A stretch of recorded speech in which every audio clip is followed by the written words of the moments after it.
I'm telling y'all, nobody wants to see the Nets in the first round because they are the best team in the East.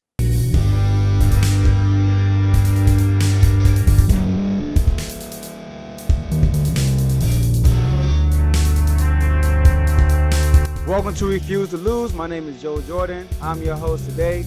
Today we're going to talk about the Brooklyn Nets and their playoff hopes. And should you be worried? Should you not? Because as you know, the media, people outside of Brooklyn, a lot of people are counting them out. Now I know the odds say they're still a favorite and stuff, but you listen to the media, a lot of them are counting the Nets out based on what they are. They are the AC in the East. They had an up and down season, and they just don't believe in them, which is crazy. So if you are I'm not a Brooklyn Nets fan, but if you are a Brooklyn Nets fan, don't worry, I got you today. I'm gonna set the record straight and prove to everybody that you should not be worried about the Nets, and the Nets are still the best team in the East. All right, the best team in the East. So people forget that Kyrie was part time all year. Now he's full time, but it's not even talk about that. People forget that KD had an injury. When KD got hurt, they were the number 2 seed in the East. Also, he was the leading candidate of MVP, and he was the leading scorer in the NBA before he got hurt. So the Nets with KD are 32-17 with KD. When KD was injured, I think the Nets went on a 3-17 run. Like they had a record, like it was a stretch when they went 3-17. All right. So with KD, they're 32-17, y'all. That's a 65% winning percentage. If we're looking at percentages, right?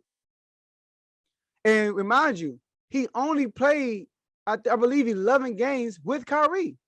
So out of those 32, he's only 7-4 with Kyrie. 32-17, right? He only played 11 games with Kyrie. And that's a 65% winning percentage. Miami Heat, as we speak today, right?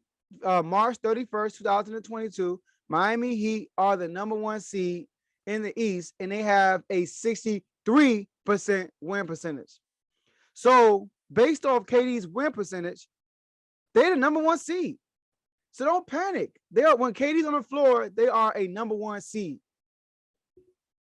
KD without Kyrie Irving is 25-13 without his sidekick.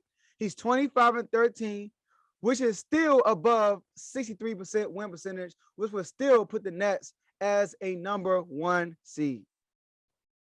So don't panic if you are rooting for Brooklyn. If you still have them as a favorite to come out the East, don't panic. They are the best team in the East. Let's talk about the other teams. People keep saying, but injuries, okay. Let's see how these other teams do without their second player, their second best player. Giannis and the Bucks. Without Chris Middleton, the Bucks are 7-7. The Bucks are 7-7 without Chris Middleton. That's a 50% win percentage. The Celtics are 8-8 without Jaylen Brown, which is also 50%. The Bulls are 8-5 without Zach LaVine, which is the best record out of all those here names so far, 61%, not better than 64, 65% with KD. And then you look at Miami Heat without Bam. They're the only team that have a good percentage. They are 17-18 without Bam, 72% win percentage. It's because that's what a lot of people don't believe in Miami. They don't have that superstar on their team. So they are a well-balanced team. So if they miss a player, they can still win some games. All right? Because they don't have a superstar. So let's address this too. Let's talk about the Nets with Kyrie and KD against a fully healthy, the top 5 seeds in the East. With Kyrie and KD together against the top 5 teams in the East, the only team they didn't play with them together are the Bucks. They played the Bucks twice with only KD, no Kyrie, and they lost both of those games. And they played the Bucks with only Kyrie, no KD. In the Nets one I gave, Kyrie had 38 points that game, and that was a fully healthy Milwaukee team too, by the way, but without Brook Lopez.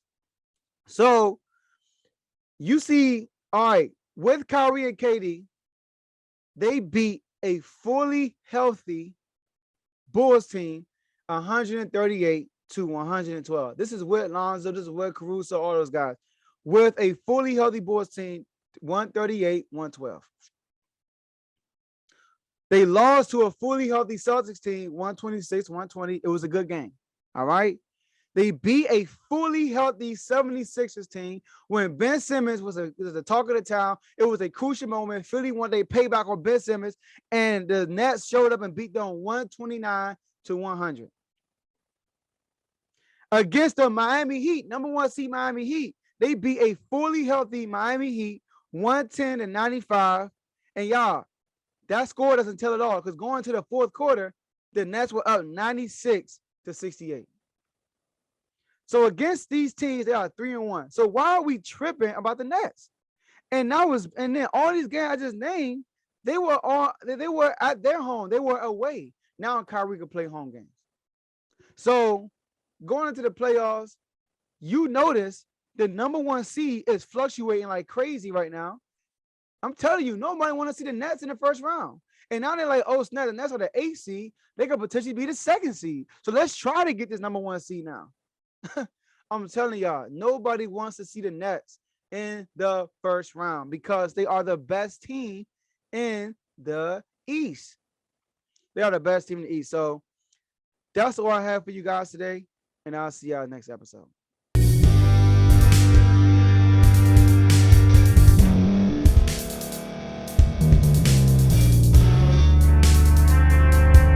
Thank you for staying to the end. If you're watching this on YouTube, please like this video, subscribe, and also hit that notification button so you can be notified next time we put out a video. If you're listening on any podcast platform, subscribe and hit that notification button, y'all, so you can be notified we put out another podcast audio. And last but not least, hit that share button. No matter what you're listening to or watching it, hit that share button and send it to somebody that you know that would love to watch this episode you just listened to. So once again, thank you for staying to the end, and we'll see y'all in the next episode.